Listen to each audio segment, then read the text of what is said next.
Side. He has 2.5 minutes to try to persuade you to believe what his team is arguing for. Jaden, 2:30 is your time limit. Whenever you begin. Greetings, distinguished audience. My team believes that intention is what should be used to determine the morality of an action as opposed to consequence, because if we base morality off of consequence, we will end up with a distorted view of humanity. First off, allow me to take you through a trip through time. It is the early 1800s, and railroads are being constructed for the use of steam-powered locomotives, and just like modern-day trains, they take a long time to stop after the brake is pulled. Now, picture this. Imagine a locomotive driver spots a wagon stuck on the railroad tracks, so the conductor decides to ring the bell and pull the brake. But due to the train not instantly stopping, they hit the wagon, killing a family. The consequence was the death of a family. However, their intention was to stop prior to hitting the wagon to avoid this consequence. So the question is, should the morality of this action of pulling the brake be determined by the consequence or their intention? If you were only provide the details of an innocent family being murdered by a locomotive, you would likely say the conductor should be held responsible. However, when you given the intention, you would find out the truth that they never intended to hurt anyone, and it was an unfortunate accident. Now, let's go back further in time and take a closer look into Greek mythology. I'm sure some of you are familiar with Greek mythology in either games, in history, or even a good book, as there are many interpretations. For instance, if you're a gamer, you know God of War. This guy. If you're a moviegoer, you've heard of Zeus in the Marvel movie Thor: Love and Thunder, and Hercules in the Disney movie. If you love reading, I'm sure you have heard of the Percy Jackson series. Two more names you may have heard of are Orpheus and Eurydice.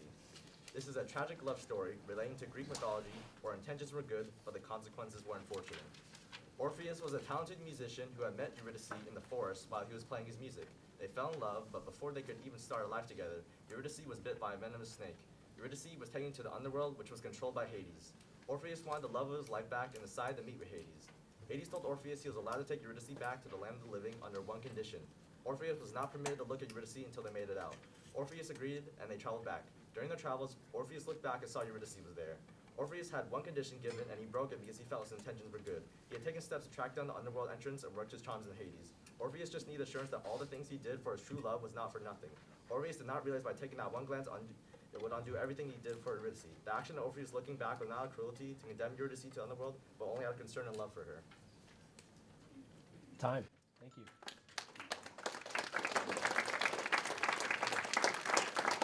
All right, please mark your rubrics. The other side has 2 minutes to think of a response.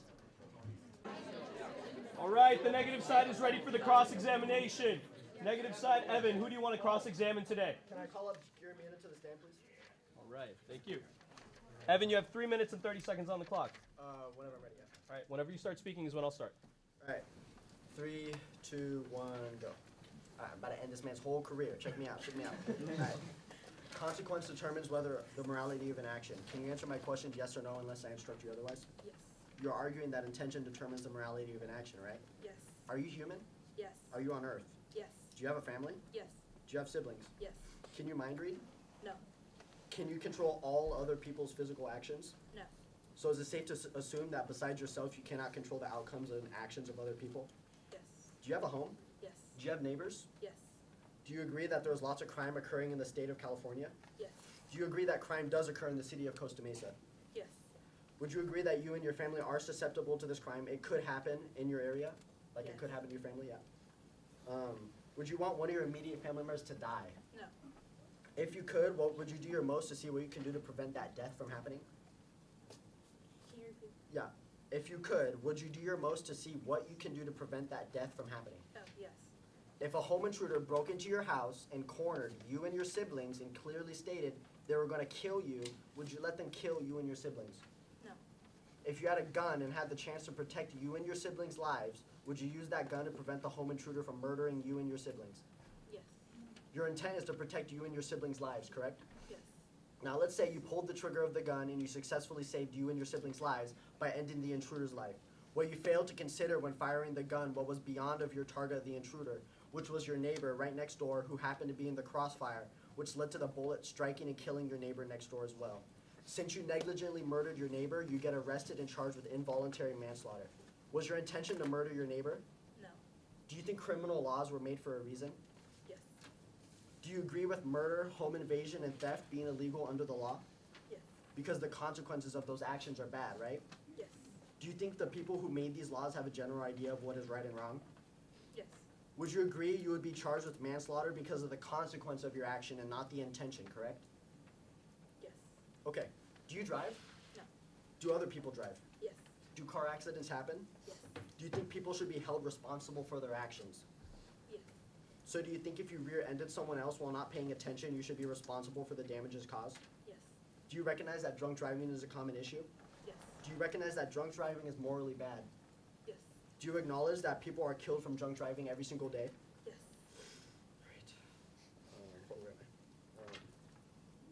Do you agree that drunk driving has had the consequence of destroying thousands of families?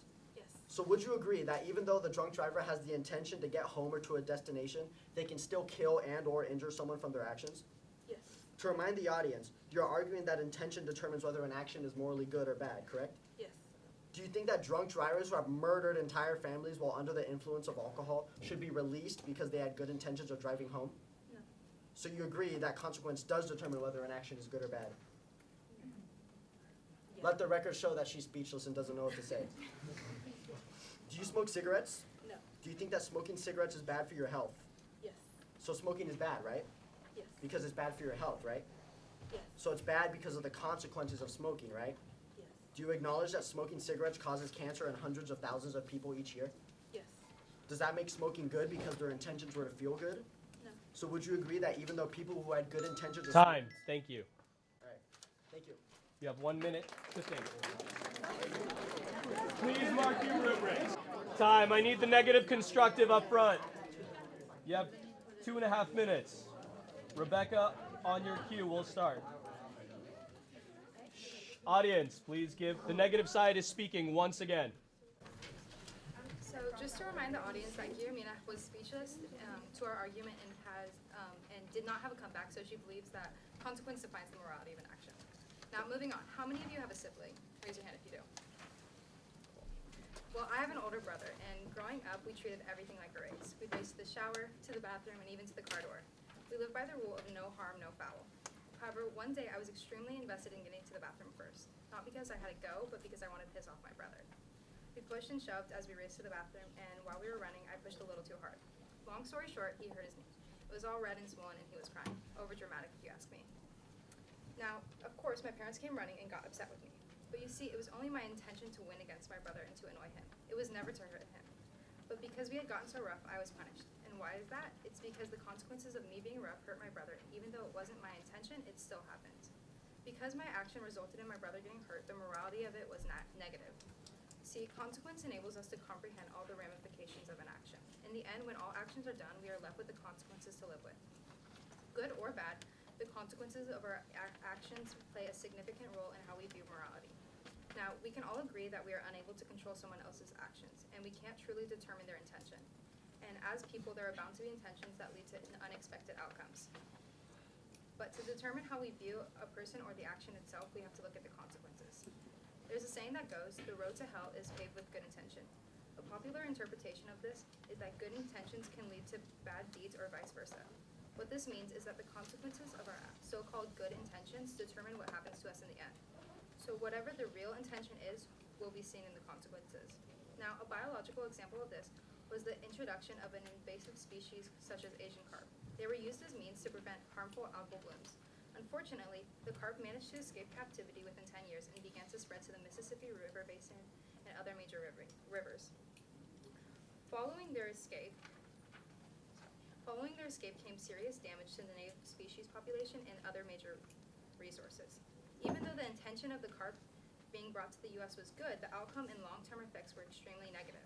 So just because the initial intention was good, can we say that the overall morality of an action was good? Our team believes no, and that's what we will prove throughout this debate. Thank you. Please mark your rubrics. I need the affirmative cross-examination up there. All right, this is the affirmative side, arguing for intention. This is the cross-examination. You have 3.5 minutes, Guillermina. Who would you like to cross-examine today? All right, Rebecca, please go up there for the cross-examination. You have 3.5 minutes.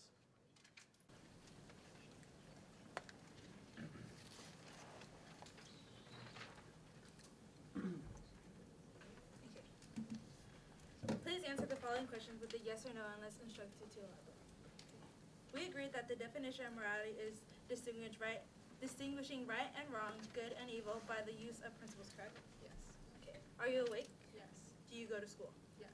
Do you interact with others? Yes. Do you make mistakes? Yes. Has anyone ever tried to help you? Yes. Did their help actually work? Sometimes. Has there been a time when someone tried to help you and it didn't work? Yes. Do you think it was wrong of them to help? No. So you're saying that even though the consequence was that the help didn't work, the intention was good. Can you repeat that? So you're saying that even though the consequence, which was their help didn't work, that their intention was good. Yes. So then are you saying that the intention of an action is greater than the consequence? No. Are you human? Yes. Do you like being a human? Do you have hobbies? Yes. Do you like your hobbies? Yes. Do you believe that other people have hobbies? Yeah. Have you ever tried to succeed at anything? Yeah. Have you ever failed at something? Yeah. Were you trying to do well when you failed? Yes. Does that mean that your action was morally wrong because you failed?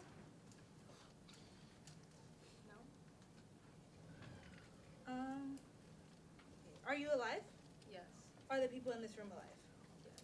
Do you care about any other people in this room? Certain people. So you would say that you don't want them to die. Yeah. Do you like to live? Sorry. Depends. Have you ever been mad? Yes. Have you ever acted on that anger? Yes. Do you sometimes get the urge that you want to kill someone? No. Are you aware of the different sentences for murder? Yes. So you know that third-degree murder is when somebody accidentally or unintentionally kills someone. Yes. Do you agree that since they unintentionally killed a person, then they deserve a lesser sentence? No. Still killed someone. Do you have siblings? Yes. Do you have aunts and uncles? Yeah. Do you have cousins? Yeah. Do you have parents? Yes. Did your parents raise you? Yeah. Do you think your parents try to raise you well? Yes. Have you ever failed at something? Yes. Do you blame your parents for your failure? Yeah. Have you ever succeeded at something? Yeah. Do you believe that your parents are the reason for your success? No. So you're saying that even though your parents tried to raise you right, they weren't necessarily the reason for your failure, correct? Can you repeat that? So you're saying that even though your parents try to raise you right, they aren't necessarily the reason for your failure? Yes.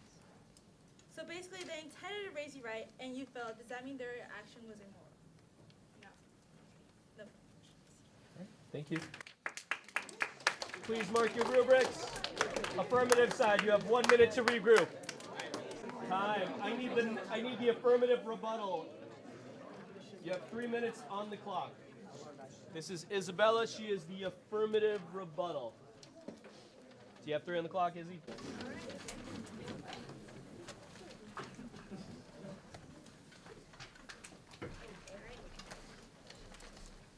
Okay, first I'd like to point out to you that throughout the entirety of that cross-examination we just witnessed, their team captain was whispering in Rebecca's ear the entire time. So obviously we can see that he's not even confident in his own teammates. Why should we be confident in their answers? Why would you listen to one voice instead of many? Also during the cross, we talked about accidental killing. Their cross-examination talked about the accidental killing of a neighbor. But then Rebecca mentioned that it didn't matter whether you accidentally killed someone. However, we do have laws that state otherwise. Many of our laws, when it comes to murder, are actually based off intention rather than consequence. Yes, the consequence is that somebody is dead. That's why you're getting charged for murder, you're getting charged for manslaughter, but there's a difference in the different charges. We have first, second, third degree, involuntary manslaughter. There's a bunch of different things, and they're all based off of intention. If somebody kills somebody by accident versus somebody who kills someone on purpose for the sole purpose of murdering someone, they're going to be charged differently, and there's a reason that we do this. Another thing I'd like to talk about is that consequentialism often uses the argument of the greater good to justify their claims. However, this phrase sounds familiar to me in the context of totalitarianism and dictatorship, which we also just observed because, again, captain controlling his teammates. So consequentialism often covers up injustices with the idea of the greater good to steer our thoughts away from the suffering minority. We can look at slavery as an example of this. The economy during the times of the early America was almost entirely dependent on slave labor, which the agricultural industry used as an excuse for the inhumanity of slavery. What does it matter that a minority has to suffer if it means that in consequence, the economy will flourish and more citizens will survive comfortably with the surplus of food, right? Wrong. We know that slavery is not okay. It's inexcusable to allow the concept of consequentialism and the greater good to justify the suffering of a minority. And this mindset will lead you to an ugly, distorted version of reality. The other team may also argue that we should not base morality off of intention because you can't measure something you can't see. However, many of the most important decisions we make as humans are based off of things we can't see, such as intention. For example, as I previously stated, the justice system, we charged people from different things based on their intention. And also, if we're saying that we shouldn't base morality off of things we can't see, then how come we follow our gut feelings?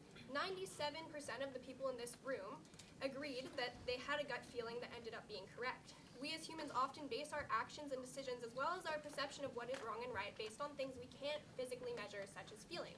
It's human of us. Another thing that consequentialism often looks at is the idea of perfectionism. We as humans aren't perfect. We make accidents all the time. We make mistakes, but if you only look at the consequence of things, it does not matter. Consequentialism says that no matter what the outcome is, even if you made a mistake, it shouldn't determine the morality of your actions. So you're trying to tell me that just because we are human, and as human I make a mistake for something, that mistake, the fact that it was an accident, the fact that I'm going to learn and grow from that, it doesn't matter. Because the consequence was that something bad happened. Time. Thank you. I need your negative rebuttal up there. Knox, you have 3 minutes. Shh. Audience, this is Knox Brown. She is the negative rebuttal, speaking for the consequence side. You have 3 minutes on the clock.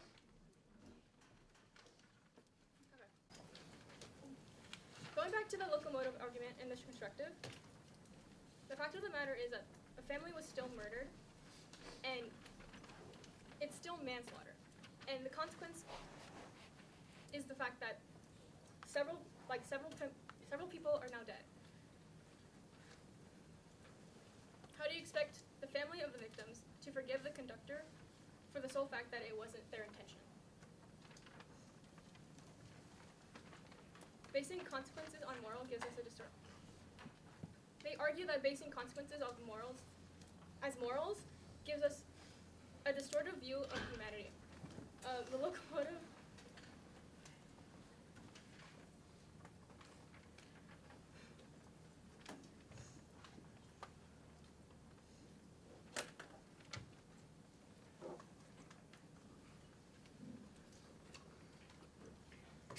Going back to the criminal law rebut, in the criminal law although intention is an afterthought because the whole point of you being there is the fact that you committed a crime, whether it was unintentionally or intentionally. For example, with first, second, and third degree murder, yes, you are punished based on your intention, but the whole point of you being there was the fact that you murdered someone. Like, regardless of your intentions, the fact that you were in court means you probably did something bad. Now, this isn't the case for many.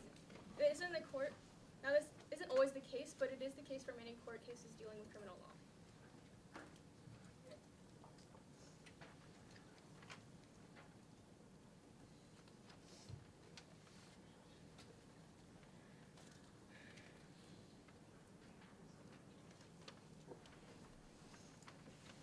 The fact that you were getting charged in the first place.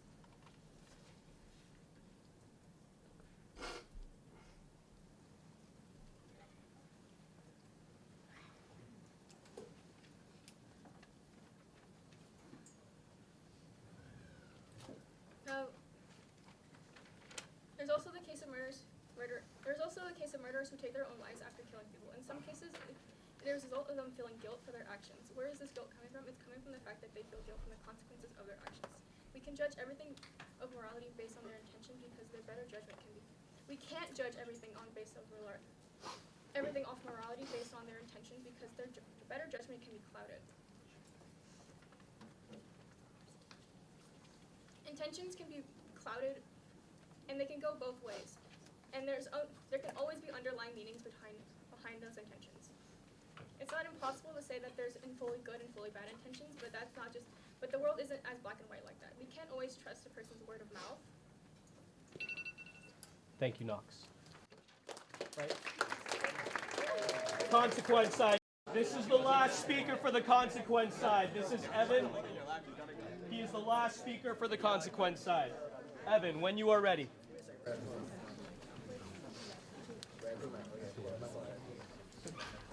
3 minutes? Yes, sir. All right, ready? All right, 3, 2, 1. All right, let's keep it a buck. Everybody settle down. All right, listen. I just want to also start off when Guillermina did her cross-examination. What even was that? Like, what was her point of trying to get to that? I don't really understand what she was doing with that. And in the beginning, Jaden also mentioned that. Hold up, wrong sticky note. Jaden also mentioned that with the railroad and killing the family, that since we think that consequence is right, that we have a distorted view of consequences. So since they think that distorted view of consequences, it is what it is. That's reality. So they're basically calling reality distorted. So if you kill someone, does that mean that view is distorted just because you didn't mean to do it or something? That person is still dead. That person still has their brains blown out. They're still dead. All right, it still happened. It is what it is. So do you think we should give you a lesser sentence?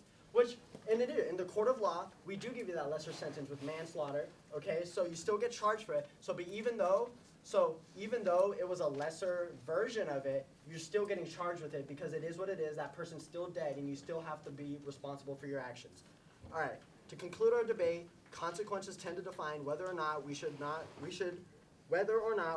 through with an action. Whether we are aware of it or not, most of the time we tend to focus on the consequences of an action regardless of whether or not our intentions are good or bad. For example, you're about to take a test. You think of the consequences, you get nervous. You're like, oh, I might fail this. Like, I might be screwed. Like, you get a little nervous.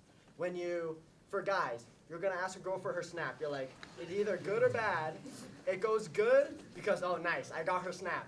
But either it goes bad because she rejects you. So you think of, even though your intentions were good, I wanted to go get her snap, you could still have the reality that she denies you and that, like, the outcome is still bad. So whether or not you had a good intention, she still rejected you. So going back to our evidence with smoking, 97.8 of those who took our survey agreed that smoking is bad and leads to negative consequences in the long run. Although people are craving the calming boost of a cigarette or to feel good, they are slowly damaging their body to the point that it may be beyond repair. To further our argument, 97.8 of you agreed, including the other team, that drunk driving has more negative outcomes than positive. How do you argue drunk driving? Like, how does that, okay. Although people take the risk of driving drunk under the simple pretense of getting home or to another destination, they are unable to fully understand that their intentions are severely problematic and clouded. Whether the driver had good intentions or not, they are still putting those around them in danger. And the consequences of their action, may it be at the cost of someone else's life or not, cannot be excused even if they had positive intentions. Due to these two vices, consequences, laws, and restrictions were put in place in order to try and prevent that further damage caused by them. Even the United States Court of Law, for the most part, bases laws off the consequences and not the intention. Furthermore, when we go into the situation with positive intentions and the outcome is not determined... Thank you. Please mark the rubric. There is one more speaker. This is the last speaker for the affirmative side, for the intention side. Elizabeth, you have 3 minutes on the clock. This is Elizabeth. She is the last speaker for the intention side and the last speaker for the debate. 3 minutes, whenever you're ready. All right, let's keep this short and simple. The other team tried to convince us that because you can't see intention, the morality behind an action cannot be determined based on it. We argue that regardless of not being able to see and therefore measure intention, it is what determines the morality of our actions. If intention doesn't matter, then why is it that we spend so much of our lives worried about the intentions of others? We can look at crime as an example of this. Every time a murder happens, a great deal is done in order to figure out the motive of the murderer. We as humans grow up with the innate curiosity that makes us ask the question why. Why do people do the things they do? Why do we care? This is because we are all subconsciously following simple unspoken rules and principles we have all grown to learn. For example, we should not steal, lie, or text while driving in order to avoid hurting someone. This causes us to wonder not only why someone would go against these unspoken principles, but also allows us to work on preventing further instances of negative action. See, I understand that we all have different opinions about what we consider to be good or bad based on our own personalities and experiences. However, these views of morality that we create from experience more often have to do with the intention of said action instead of the consequence. People make mistakes, as we all know, and we are a lot less likely to judge someone if we feel their intentions are in the right place. The majority of this audience agreed with us that a gut feeling has steered us in the right direction. You can't see a gut feeling, it's not something you can measure, and yet a great deal of you rely on it. Every action we take has some sort of thought behind it, and this often is an important factor in not only the morality of actions, but even in diagnosis. For example, we can look at the process of diagnosing a psychopath. Though consequences are what prompt the search for reason, it is still reason we are looking for to determine whether or not an action is based on a realistic mindset or a rational thought. It is psychological use, such as this, that supplement our argument of intention being more important in determining the morality of an action. Though this can be applied to more serious situations, we can also apply it to our everyday lives. We all get our homework done, right? Maybe not all of us, but those of us who do may have different ways of approaching it. We can either 1, mindlessly finish the task as quickly as possible in order to get the assignment done, or 2, put intention into our work and gather as much information and experience from the things we don't want to do. The consequence or result may be the same in both of these situations. The homework gets done. Hold. Keep going. But the intention is what changes the impact of the action on us, as well as its morality. Intention allows us to be humanity as it is, mistakes and all, and doesn't give us a false perception of reality in which perfection is not only attainable but expected. Thank you. Please put your names on your rubrics. Thank you for coming today. Nicholas, collect on that side. Spencer, collect on that side. Have a wonderful day. Thank you for participating. Make sure your name is on the rubric for attendance purposes. Thank you.